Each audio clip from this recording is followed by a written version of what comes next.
Hello, Abnormal Investigations. Good to see you guys tonight. I hope you all enjoyed the boots on the ground that we just done. I thought it was a really good night, and a lot of people said they've seen a lot of things. So we're going to be doing a lot more boots on the ground. If you have not subscribed, I would like to invite you to subscribe to the channel. Hit the like button and all, so you get all of our content uploads. Also, I'd like to thank everybody for the Patreon and YouTube members, and I hope you're enjoying your extra content and my deep dives into the to my thoughts. And if y'all are interested in becoming a Patreon member, the link is also in the description to do that, along with the links to help support Bring Hunter Home. Let's get into today's sighting, guys. Encounter. I want to talk about my family's Cherokee lore and legends. Sadly, we don't have any living relatives left on the reservations due to their older age. Living in a small town in rural East Texas, I say in a town we're about 30 miles out. Brace yourself. This is kind of a long one. Has anyone else seen coyotes behaving really strange? Like, not normal coyote strange, but like hair-raising bad feeling before you see it? Let me elaborate. I just walked outside like 10 minutes ago. Didn't turn on the house spotlights, but I had a really weird feeling and noticed it was completely silent outside. No crickets, not frogs, no night sounds, and Ellie, my dog, would not go out the door to use the restroom. So I grabbed my spotlight and decided to go do a sweep of our back pasture to see if I could see what was wrong. The layout of our yard is quite simple. Our pipe fence is about 30 to 35 feet from our house, all the way around from when I had the cows to keep them out of the yard, which we keep lit up pretty good to keep animals away from our property. It's about 150 acres of woods and cow pasture that butts up against our neighbor's 1500 hunting club, which is pretty much dense woods, which connects on both sides of two other hunting clubs. So it's pretty much, a very dark area and a very dark woods.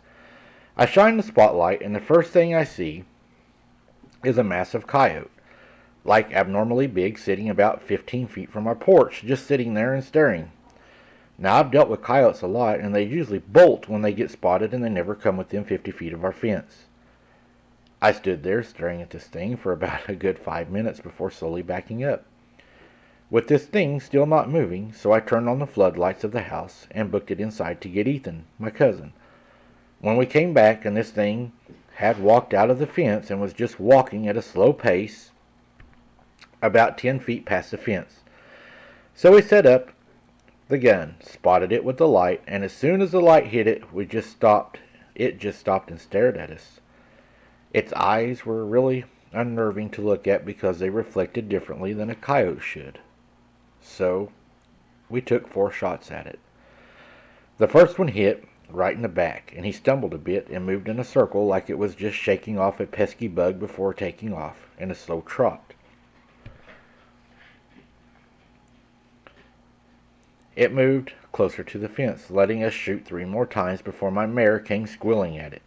She hates coyotes and has stomped them in the past, whenever we had calves on the ground, but did an about turn when she got close and booked it faster than anything away from it and lost sight of it in the tall grass. Literally, as soon as we lost the sight of it, everything came to life again. Bugs, crickets, and all the night sounds resumed. I grabbed my dog, and she booked it outside and went straight to where it had first been sitting, and went rigid, every hair on her back standing up and snarling as she traced it through the pasture, but came back when she got about right past the fence where we hit it.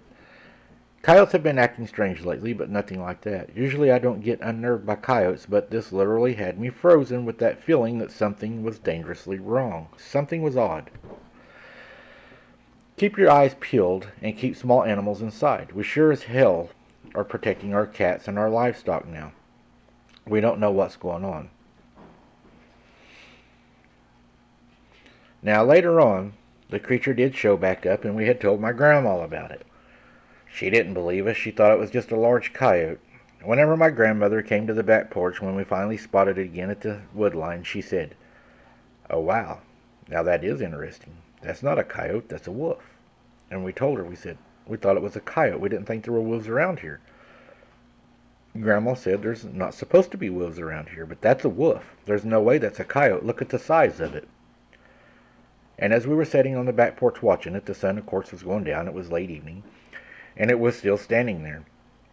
So again, we broke out the spotlight, wanting to shine to light it up so we could see it and possibly take another shot at it to protect the horses. We shined the light across the pasture, scanning the woods, trying to find it, and there it was, still standing there where it was, on all fours. When the lights hit it, that's when everything changed. It changed for me, my cousin, and my grandma. This thing stood on its hind legs.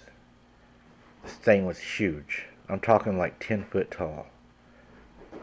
It turned slowly, its body away from us, but keeping its head looking at us, as it walked slowly into the woods. We've called the game wardens, and they said they've checked the area out, and there is nothing there for us to worry about, that whatever it was had moved on, and they believe it was a rogue wolf. When we asked them if they'd ever seen wolves in the area, they said no, there had never been any wolves in our area, but it doesn't mean there isn't one. And then Grandma, we were so proud of her. She asked the game warden, she said, "How many of them walk on two legs and stare at you as they walk away? It's 10 foot tall." But then the game warden had an even more clever comeback. He said, "More than you would imagine."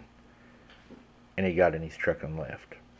Do you believe we're safe? Do you believe whatever this was moved on, Mike? Well, it's hard to tell really if it moved on or not.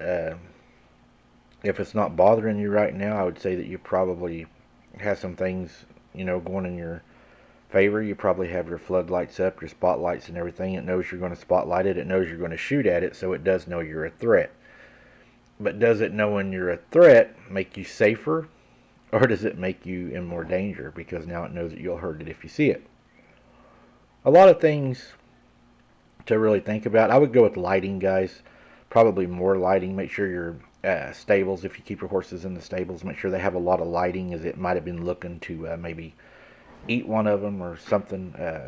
But yeah, I think lighting would be my first defense. And then, of course, what you're doing, killing coyotes. A lot of farmers do that to protect livestock.